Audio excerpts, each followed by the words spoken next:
तो hello guys, episode की शुरुआत में हम तात्सुमी को देखते हैं जो अपने बॉक्सिंग की प्रैक्टिस कर रहा होता है, लेकिन उसे वही बात सता रही होती है जो उसे यूजिरो हनुमा ने कहा था। यूजिरो ने कहा था कि तुम बहुत ही कमजोर हो और तुम अपने बाप के बिना कुछ भी नहीं हो। जिसके बाद हम तात्सुमी को देखते हैं। तात्सुमी अपने कैबिन में बैठ के सोच रहा होता है, यूजिरो ने सही कहा था, मैं अपने डैड के बिना कुछ भी नहीं हूँ। ये जो मेरी पोजीशन है ये भी मुझे मेरे डैड की वजह से मिली है, तो अभी मैं उस पिकल से लड़के दिखा दूंगा कि मैं कितना ताकतवर हूँ। पर तभी उसे एक कॉल आता है जहाँ पे एक पर्सन उसे बताता है, सर अभी हमने अपने सामने पिकल को देखा और वो अभी यहाँ से भाग चुका है, तो आप बताइए हमें क्या उसे ढूंढना चाहिए। उसकी ये बात सुन के तात्सुमी कहता है, ओह तो अभी वो अपने बिल से बाहर आ चुका है।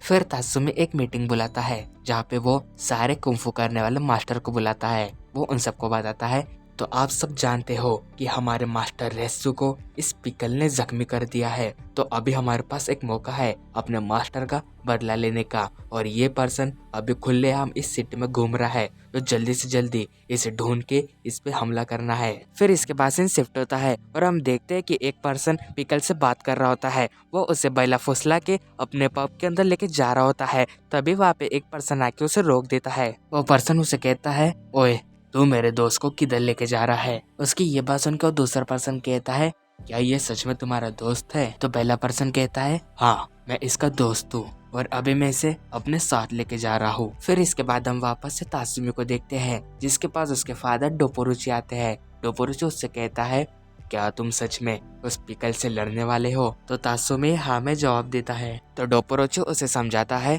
देखो तुम्हारा अपोनेंट बहुत ही ताकतवर है, अगर वो ताकतवर है तो तुम्हें उससे नहीं लड़ना चाहिए। लेकिन तात्सुमी अभी भी कह रहा होता है, मुझे पता है पिकल बहुत ही ज्यादा ताकतवर है और मुझे उससे लड़ना है, अगर मैं हार भी क्यों ना जाऊँ। तो उसकी ये बात सुनकर डोपोरुची कहता है, तो ठीक है अभी मुझे तुम्हें वहाँ पे जाने से रोकना होगा। और दूसरी तरफ तात्सुमी के बंदे अभी भी पिकल को लेके जाने की कोशिश कर रहे होते हैं। जिसके बाद वहाँ पे हानेयामा आ जाता है। वो पिकल को देख के कहता है, ओह तो तू वही है जिसके बारे में लोग इतनी बातें कर रहे हैं। लेकिन हानेयामा के पास वो पर्सन आके कहता है, सर तात्सुमी ने हमें ऑर्डर दिया है पिकल को उसके पास लेके जाने का, तो प्लीज हमें उसे लेके जाने दीजिए। उसकी ये बात सुन के हानेयामा का बंदा उसके पेट में चाकू रख देता है और उससे कहता है, ओए तू जरा शांत बैठ। पर तभी वो पर्सन उसे एक जोरदार लात मारता है जिस वजह से उसके हाथ का चाकू हवा में उड़ जाता है। और फिर पिकल और हानेयामा उस चाकू को पकड़ लेते हैं। वो दोनों उस चाकू को बहुत ही जोर से दबाने लगते हैं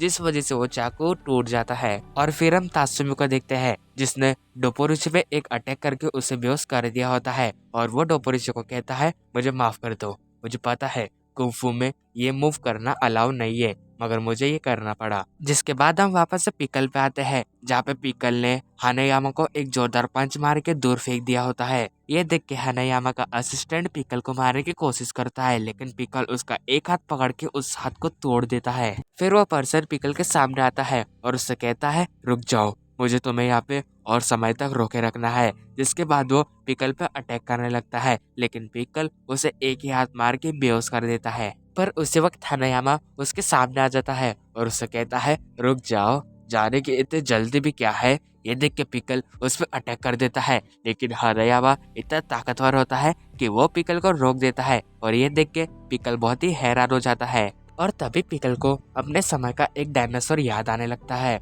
और वो फील करता है कि इसके पास भी वैसी ही ताकत है जैसे उस डायनासोर के पास थी। जिसके बाद हानेयामा पिकल को अपनी ताकत से पीछे ढकेलने लगता है और पिकल को ये फील हो रहा होता है कि इसकी बॉडी बहुत ही ज्यादा ताकतवर है और मैं इससे लड़ सकता हूँ। और फिर वो हानेयामा से लड़ने के लिए तैयार हो जाता है, लेकिन हानेयामा उसे शांत कर देता है और कहता है, मुझे माफ कर दो, मुझे तुम्हें यहाँ पे रोके रखना पड़ा। और मुझे ये बताओ कि तुम्हें यहाँ पे आने में इतनी देर कैसे हो गई। और वही हम बाकी को देखते हैं जो हनुमा से कहता है, मुझे माफ कर दो और शुक्रिया, आपने मेरे लिए पिकल को रोक के रखा। फिर बाकी पिकल से कहता है, ओह तो तुम पिकल हो, तुम बहुत ही खूबसूरत हो। बाकी की ये बात सुन के सब सोच रहे होते हैं कि बाकी पिकल को खूबसूरत क्यों कह रहा है। और फिर हमें बताया जाता है कि हर चीज किसी न किसी वजह से बनी होती है, चाहे वो अच्छी हो या बुरी, और उनका बनाया जाना बहुत ही खूबसूरत होता है। जैसे कि पिकल की बॉडी बहुत ही बेहतरीन तरीके से बनाई गई है, जैसे कि वो बस लड़ाई करने के लिए बना हुआ है, इस वजह से बाकी ने उसे खूबसूरत कहा। और फिर बाकी पिकल से कहता है तोकुगावा ने मुझे बताया कि तुम वहाँ से भाग चुके हो, जिस वजह से मैंने हानेयामा को तुम्हें ढूंढने को कहा। और फिर हानेयामा ने बताया कि तुम मिल चुके हो, जिस वजह से मैंने उसे तुम्हें रोकने को कहा। बस मुझे तुम्हें एक बार देखना था, जिस वजह से मैंने तुम्हें यहाँ पे रोक के रखा, और अभी मुझे माफ कर दो। लेकिन तभी पिकल बाकी की ओर अपना हाथ बढ़ाता है और बाकी समझ जाता है कि वो क्या करना चाहता है, जिसके बाद बाकी भी अपना मुक्का उसके मुक्के से टकराता है। पर उसी वक्त पिकल हल्का सा फोर्स लगाता है, जिससे कि बाकी उल्टा घूम के जमीन पे गिर जाता है। ये देख के बाकी कहता है ये क्या, इसको ताइजुत्सु भी आता है? मुझे तो लगा था कि इसके पास बस ताकत ही है। और ये हरकत करने के बाद पिकल बाकी पे हंस रहा होता है। ये देख के बाकी को बहुत गुस्सा हो जाता है। और हमें ये बात तो पता है कि बाकी के नसों में हनुमा परिवार का खून दौड़ रहा है, जिस वजह से बाकी उसके चेहरे पे एक जोरदार किक मारता है। लेकिन तभी बाकी को एहसास होता है कि उसे ऐसा नहीं करना चाहिए था, जिस वजह से वो पिकल से माफी मांगता है। लेकिन पिकल वहाँ से जाने लगता है, लेकिन वो बाकी को पलट के देखता है। बाकी समझ जाता है कि वो उसे अपने साथ चलने को कह रहा है और बाकी उसके साथ चले जाता है। इस सब के बाद जब तात्सुमी वहाँ पे आता है तो उसके बंदे उसे बताते हैं कि सर पिकल बाकी और हानेयामा के साथ जा चुका है। उनकी ये बात सुन के तात्सुमी कहता है तुम्हें पता है मैं उस पिकल से लड़ने के लिए अपने पाप को मार के आया हूँ और तुमने उस पिकल को यहाँ से जाने दिया। तो वो पर्सन तात्सुमी से माफी मांगने लगता है, जिसे देख के तात्सुमी कहता है चलो जो हो गया अभी उसे जाने दो, हम तो बस मास्टर रेस को बदला लेने वाले थे, चाहे अभी वो वकील या हानेयामा, हमारा बदला तो पूरा हो रहा है। तो वो पर्सन कहता है तात्सुमी हमने तो वादा किया था कि मास्टर रेस्सु का बदला हम लेंगे। तो तात्सुमी उसे कहता है अगर बाकी और हानेयामा ने उसे कुछ नहीं किया तो हम अपना बदला जरूर लेंगे, क्या तुम इसमें मेरा साथ दोगे? तात्सुमी की ये बात सुन के वो सब मान जाते हैं। जिसके बाद हम बाकी और पिकल को देखते हैं। बाकी पिकल से कहता है कि तुम मुझे यहाँ पे क्यों लाए हो, जिसे सुन के तोकुगावा कहता है बाकी तुम्हें अभी भी नहीं समझा कि पिकल तुम्हें यहाँ पे खुद से लड़ने को लाया है। तो बाकी कहता है ओ तो ऐसी बात है, मैं भी तुमसे काफी समय से लड़ना चाहता था। तो हानेयामा बाकी को समझाता है बाकी अगर तुम्हारी जगह पे मैं रहता तो मैं इस पिकल से कभी नहीं लड़ता।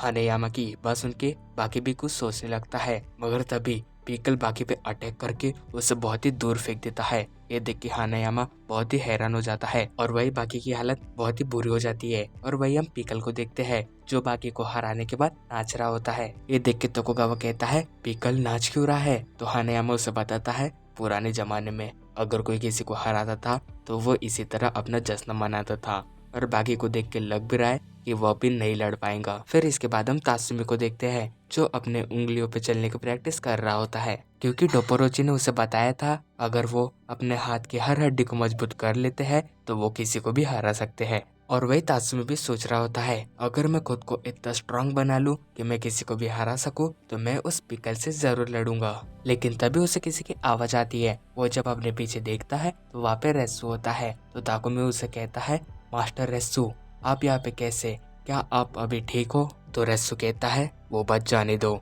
मुझे अभी ये बताओ कि तुम उस पिकल से लड़ने वाले हो क्या? तो तात्सुमी कहता है हाँ मैं उससे लड़ने वाला हूँ, मैं आपकी हार का बदला उससे जरूर लूंगा। वह रेस्सू से समझाता है देखो ताकुमी पिकल बहुत ही ज्यादा ताकतवर है, तुम कराटे करके उसे नहीं हरा सकते। तो तात्सुमी कहता है मुझे भी पता है, मैं बस कराटे करके उस पिकल से नहीं जीत सकता हूँ, मैं बस सबको ये दिखाना चाहता हूँ कि मैं भी ताकतवर हूँ। वही ये सुन के रेस्सू कहता है तो ठीक है, अगर तुम पिकल को सच में हराना चाहते हो तो मैं तुम्हें कुंफू सिखाऊंगा। तो अब तुम्हें ये बात तो पता ही होगी कि कराटे जापान में 500 साल पहले से यूज किया जा रहा है और जो कुंफू है उसे इस दुनिया में 4000 साल पूरे होने वाले हैं। तो अभी मैं तुम्हें कुंफू की हर टेक्निक सिखाऊंगा जिससे कि तुम उस पिकल को बराबरी की टक्कर दे सको। रेस्सू की ये बात सुन के तात्सुमी कहता है तो ठीक है, मैं अभी से कुंफू सीखने के लिए तैयार हूँ मास्टर। जिसके बाद हम डोपोरोची को देखते हैं जो कहता है तात्सुमी तुम बड़े हो ही गए। और इसी के साथ हमारा एपिसोड एंड होता है। अगर आपको मेरी वीडियो अच्छी लगी होंगी तो चैनल को लाइक और सब्सक्राइब करके जरूर जाना। Thank you for watching my video.